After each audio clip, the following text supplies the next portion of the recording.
Hey everybody, and welcome to today's session. In this session, I want to talk about infrastructure as code, and I specifically want to focus on Azure Bicep and Terraform. So my name is Sarah Lean. I'm a Senior Cloud Solution Architect with Microsoft. I'm based in Scotland, so I'm very proud of my Scottish heritage. I have been in the IT industry for about 18 years, give or take now, and I've been focusing on that on-prem environment quite a lot throughout those years, looking after data centers, looking after servers, hardware, being an Exchange expert, all of the things that you're used to on an on-prem environment. And over the last maybe 6 or 7 years, I've been focusing more on cloud technologies. So thinking at the very start of it, I started using Microsoft 365 and moving people to there as an Exchange platform and then as a productivity tool. And recently I've been focusing on Azure and talking to customers about how they can adopt Azure and move their environment there. So I've really been on an evolution myself with my career and my path as well. Now, I'm active across all of the social media platforms. You can find me on all of them. But the place that I'm probably most active and consistent about approaching is my blog. So Techielass.com. You can find lots of tutorials I've written on Terraform, Bicep, infrastructure as code. There's lots there for you to grab a hold of. So please head over there, subscribe. You'll get notified of posts that I put up. And yeah, there's a comment section so we can interact there as well. So yeah, check me out on my blog is probably the best place to get me. Now, today's agenda inside the session, as I said, we want to talk about infrastructure as code. We'll be diving into what problems it solves, what it is, how you can use it, and then we'll be diving a bit into Azure Bicep and Terraform and showing you what those languages look like and how you can pick between them and use them and integrate them into your environment as well. So if we think about deploying resources, whether that be in the cloud or whether that be in-prem, it can be quite a complex process. There are lots of things that you have to do to configure like a Windows server. There's lots of things you have to do to configure an Azure virtual machine. And trying to deploy things consistently, time and time again, just as an individual, can be quite tough. And when you start to think about that as a team and trying to, delegate tasks to other members in your team, keeping that consistency is even harder. And of course, you can write documentation, you can write check boxes so that people can walk through them. But again, as human beings, we are prone to making mistakes, and often that can be quite a slow process as well. And let's face it, when we look at technology these days and we look at the graphical user interfaces that we have for, say, Azure or AWS, they are constantly changing. You can log in one day and a checkbox is on the left-hand side one day, and then when you log in the next day, the checkbox is either gone or maybe is on the right-hand side. So keeping that consistency and keeping your documentation up to date is often hard. And so we really need a solution that can solve that consistency, can help us be more repeatable, and to actually reduce some of the overhead that we're taking to be able to deploy our resources. And this is where infrastructure as code comes in. Now, the official definition of infrastructure as code is that it's the process of managing and provisioning computer data centers through machine-readable defined files. So it can effectively deploy everything that you need in that consistent manner. It solves that problem. We don't have to look at documentation and figure out which checkbox that we actually have to tick. We don't have to think about the naming convention and do that correctly when we're manually creating resources. Our infrastructure as code can help us solve all of those challenges, and it can help us with the delegation of deploying that infrastructure as well. If we think about traditional splits inside your IT team, it's often your infrastructure team that have to deploy everything, and your developers have to sit there and wait until those resources, that infrastructure, is deployed before they can then deploy their code. If you create infrastructure as code, you can give that kind of files, that template to your developers, or give them access to the system that can deploy your infrastructure as code, and they can deploy it. They can do it in a consistent, repeatable way, in the way that you've defined, meaning that you no longer have to have that process of waiting and things like that. So there's the delegation aspect to it as well. There's lots of benefits to infrastructure as code. If we think about infrastructure as code, there are a ton of code languages out there. So on my slide, I've got things like Terraform, Ansible, AWS CloudFormation, Pulumi, Puppet, Azure Bicep Crossplane, and that's just some of them. I think I've named all the ones on the slide. But what I want to do is focus on, as I said at the start of this talk, Terraform and Bicep. Those are the ones that I've been learning over the last few years. So in 2023, I learned about Terraform, and that was the focus for my learning journey. And in 2022, I focused on Azure Bicep. So I've spent a lot of the last 2 years looking at infrastructure as code, and specifically these two. So let's take Azure Bicep to start off with. Now, Azure Bicep is an open source infrastructure code language that Microsoft created. So it's a first party tool created by Microsoft. But as I said, it's an open source tool, so the community have been helping Microsoft create it and build on it and add features and functionality over the last few years. Now, Bicep isn't the first infrastructure as code tool that Microsoft have launched. It's ultimately the new iteration of Azure Resource Manager, or ARM templates, as we've heard about them. And that was the original infrastructure as code language that Microsoft created when they created Azure. Now, ultimately, the Resource Manager, Azure Resource Manager, is currently what runs Azure in the back end, and that's what's used to do a lot of the large deployments. So Bicep just builds on top of Azure ARM to deploy it, but it's now a domain-specific language, so it's a DSL, Bicep, and it uses a declarative syntax to deploy your Azure resources. Now, for those of you that have maybe heard about ARM templates and dismissed them as something to use because of the complexity and the kind of not nice structure that they were written in, you might be more comfortable using Azure Bicep, and we'll show you later on what it looks like and why it's a new version and why it was developed. So as I said, Bicep was created by Microsoft, so it's a first-party tool, and with that in mind, it's there to integrate with your Azure resources. So things that you want to deploy right off the bat, you can deploy. So Azure Policy, template specs, blueprints, virtual machines, app service plans, all of that functionality that you need to deploy the Azure resources that you've currently maybe got or you want in your environment is available. But thinking about one of the benefits, and this is often the differentiator of Azure Bicep as a first-party tool versus the third-party tools that interact with Azure, is that from day one of a new product or a new feature launching, Azure Bicep should have support for it. Now, it sometimes happens a couple of days after, but ultimately, because Microsoft know about a new product that's coming along, they can build in support from Azure Bicep. So that means that it has that information instantly about what's happening with the product as well, unlike some of the third-party tools. So they have to wait till something happens and is delivered before they can start to build support. They don't have that inside scoop as to what's happening to build that support into their tooling. And this is where I see a lot of customers actually use Azure Bicep alongside a third-party tool. So if a new feature or functionality comes along that they instantly want to use, they instantly want to start testing, they want to deploy it inside their production environments, they can use Azure Bicep and they can use that alongside a third-party tool. So I've got lots of customers that use Terraform as their main deployment tool, but then they use Azure Bicep for some of the newer features and the functionality that maybe Terraform does not yet support. So it's great for being able to use that instantly off the bat for new features. So Bicep is free. You don't have to pay anything for it. It's just there. It's a free tool that you can use. You don't consume anything. You don't have to pay for it. Free and open source. That's the two key words that I want you to remember about Azure Bicep.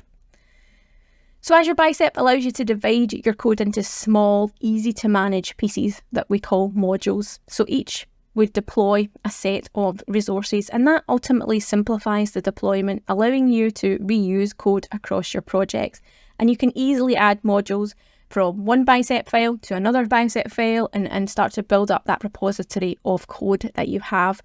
And ultimately, that's what I've been doing during my learning journey. I've got code that I've created, and then I take that and use it into other parts and to build up more complex deployments. I've got smaller bits and add it on, and then that has helped me with my learning journey. I can help you with your reusability within your organisation as well. So if one team develops a module and has really good working code, and you want to use it, you can share that with each other, hopefully, inside your organisation and help each other with that learning journey and with the actual deployments within production as well. One thing that has helped me with my learning journey is actually writing my bicep inside Visual Studio Code, which is a code editor, a free code editor from Microsoft. And out the box, it helps really well with Bicep, but there is an extension that Microsoft have created that you can install inside Visual Studio Code that again gives you additional support. So it can help you with snippets of code, it can suggest code for you, it can help you complete a line. So if you start typing, it can then help you complete what that code line should look like. And it helps you with things like highlighting certain sections of your code or colorizing it, again, to help you with that authoring experience as well. So I highly recommend using Visual Studio Code and the extension, the free extension, to be able to write your Bicep to code as well. So it's beneficial, especially when you're learning this new language as well. So what does it look like? So here is a bit of Azure Bicep. And we can see here, it's quite short. This is all we need to create an Azure storage account.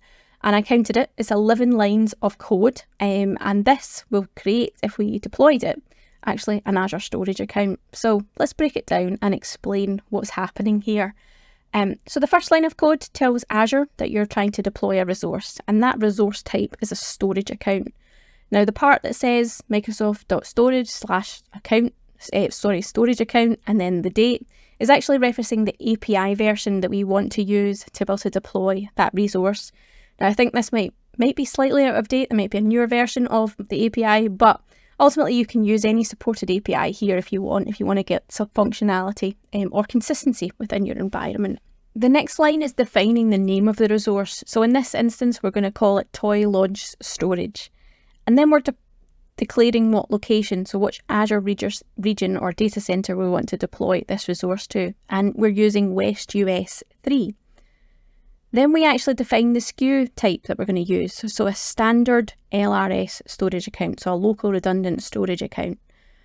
And then the last little section actually says we're using the Gen 2 storage account type, and we're using the access tier of the storage, which is hot. So that's the bare minimum you need to deploy a storage account. There's obviously a lot more functionality and a lot more things you can define with a storage account.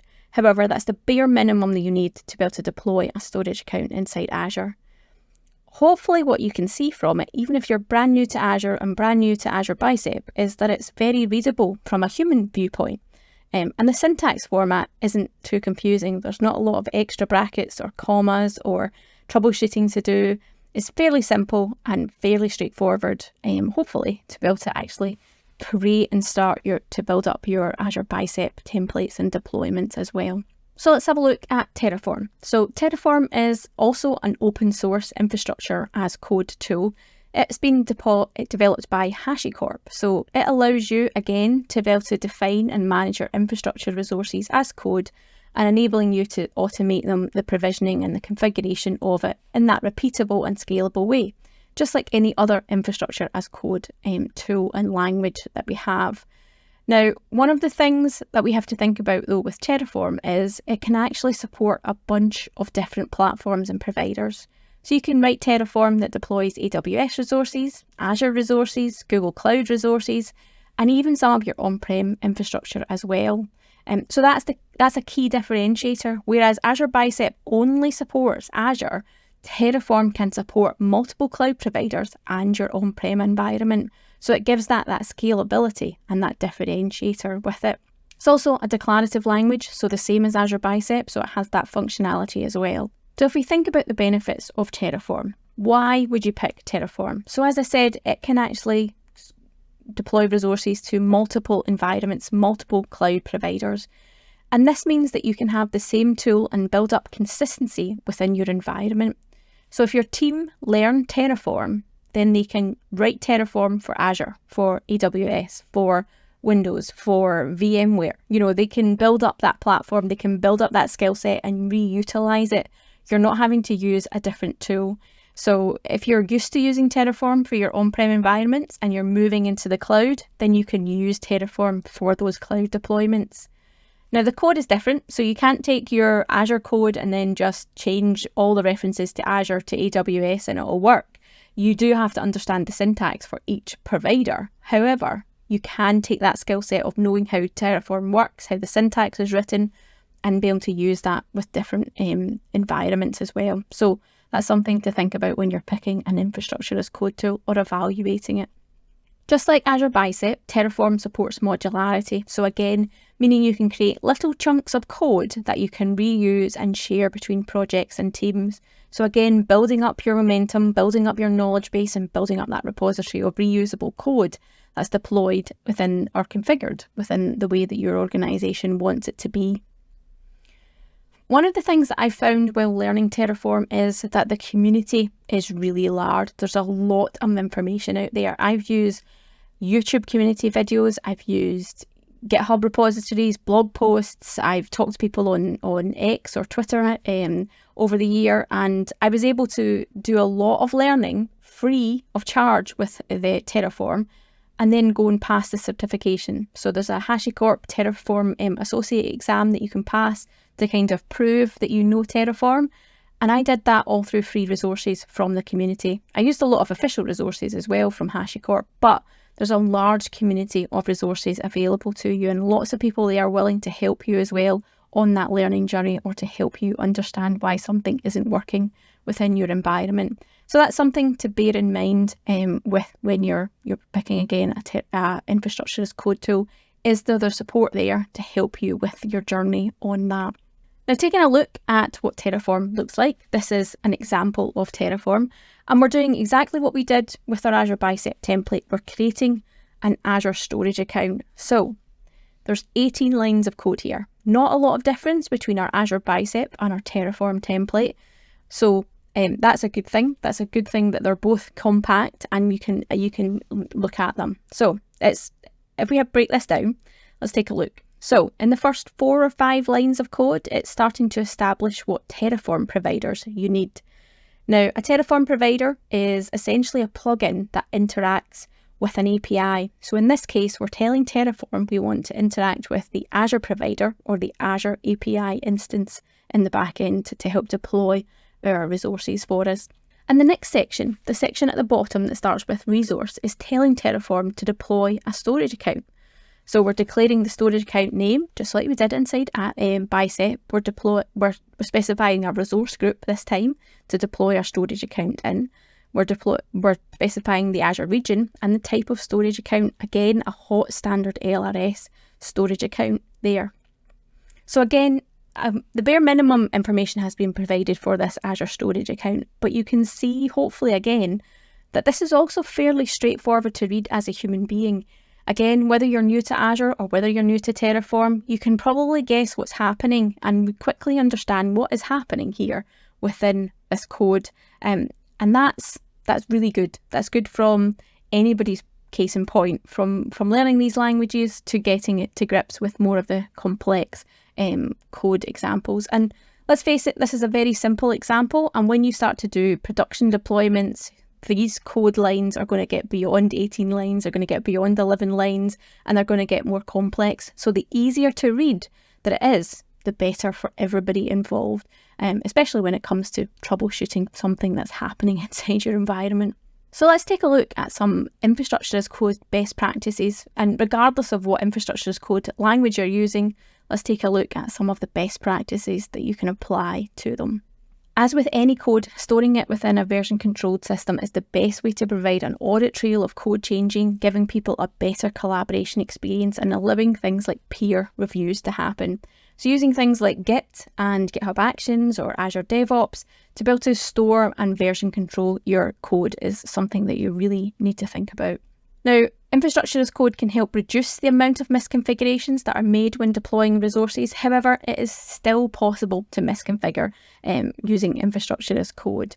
What I would suggest and what is really thought about is start to look at things like static analysis scanning on your infrastructure as code base that can help detect any misconfigurations according to your business best practices and needs within your organisation as well. Use the tools that are available to you to be able to make your infrastructure as code much more robust and reliable as well. I think one of the most widely agreed upon best practices for code, whether it be infrastructure as code or just code, is to avoid deploying credentials, secrets, important stuff inside your code. Don't put your username and password in clear text inside your code. The recommendation would be to use things like a secret manager. So something like Key Vault if we're in an Azure environment, or maybe the AWS key management service, or something like HashiCorp's Vault that can all do that for you.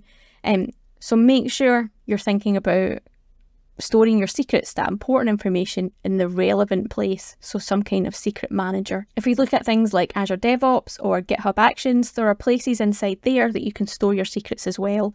So just think about how you want to control those kind of important information, that sensitive information that you need to call on. Something that I've talked about before, I think, is documentation. Some folks say there can never be enough documentation. Other folks say you don't need to document infrastructure as code at all because the code itself acts as documentation. Now, of course, the truth of it is somewhere actually in between. So for me, your documentation should focus on sharing knowledge and transparency for your code. Think about the people behind you that are going to have to interact with your code. Think about the junior people in your team that might need documentation to help them get to a more mature level with their code as well. Or even just think about yourself in 3 months' time or 3 weeks' time when you come back to that code. Will you remember what you did? So make sure you're being transparent and sharing your knowledge within your code, whether that be embedded in the code itself with comment lines or whether you're specifically creating some kind of documentation. Think about it and make sure there's a correct balance there. One of the great things about infrastructure as code is it helps you with that consistency. But in order to make it probably more efficient, you need to use or should be using something like a continuous integration or continuous deployment, or CI/CD if we prefer the acronym, tool to be able to automate that for you. So again, looking at something like Azure DevOps or GitHub Actions to be able to store your code and then deploy it by triggering it. Something happens inside your environment, triggers it, and it'll run that code for you, or manually doing it. But yeah, think about something like a CI/CD pipeline to be able to help automate the deployment of your infrastructure as code. Now, I work with lots of customers who are using Azure every day and they are thinking about their strategy of infrastructure as code. And often I get asked about which one's better, Azure Bicep or Terraform, which one should I use? And while I don't think they necessarily compete against each other, like I said earlier on, I think there's times when they can be used together within your environment. Let's have a look at them and compare them just for to get that question of Bicep versus Terraform out of the way. So both languages use the declarative programming paradigm, so it defines the desired state of the target. It describes the intended goal that has to be reached. The other programming paradigm out there is imperative, where you define the specific commands that need to be executed to achieve the desired state. But in this case, Terraform and Bicep both use declarative, so you ultimately just state the type of the state that you want to reach at the end of the code generation. As I said earlier, Azure Bicep only supports deploying things to Azure, whereas Terraform can deploy to multi-cloud providers and some of your on-prem platforms as well. So again, that's a big differentiator for a lot of customers, having that consistency of being able to just use one infrastructure as code language across the piece. And as I said, from a community standpoint, both are fairly large, but because Terraform has been around since 2014 and Bicep's only been around since 2020, Terraform really has maybe a bigger one or can be considered larger, but both are very open, very active, and there's lots there as well for support if you want or need it within your learning journey. Terraform and Bicep differ in how they handle state. So Terraform stores state in a file that tracks the resource modifications and serve as that single source of truth, whereas Bicep takes state directly from Azure and does not need state files. So with your Terraform state file, it can be stored locally if you're just working on something in a demo environment or a learning environment. But when you're doing larger deployments inside your organization, you'll want to store that file in a backend. So something like Azure Blob Storage or Amazon S3 storage, Google Cloud Storage or HashiCorp Cloud can be used for that. So you have to think about that as well and maintaining that backend with Terraform to have that single source of truth. Whereas with Bicep, you don't actually use that. It just uses the interaction with Azure to be able to tell you what's happening and how your code would need to be changed or what your code would do to change that environment. So to summarise, Azure Bicep is a Microsoft developed infrastructure as code language. It's free and it's open source. Terraform is the infrastructure as code language that allows you to interact with multiple vendors, and that was developed by HashiCorp. And try and find a balance with your documentation. Make sure you're helping yourself and others when you're writing code and for the future as well. As I mentioned, there's lots of resources that can help you, and I've pulled together some things together. So if you have a look at aka.ms/IEC with Sarah, there's links to things that I've created, some official documentation and links beyond. So please do check them out and see how they can help you as well and further your learning journey with either Terraform or Azure Bicep. Thank you so much for tuning in, folks. I really do appreciate it, and hopefully you found this session really useful to you, and you now have an understanding of not only what infrastructure as code is, but what Terraform and Azure Bicep is. Thanks again, folks.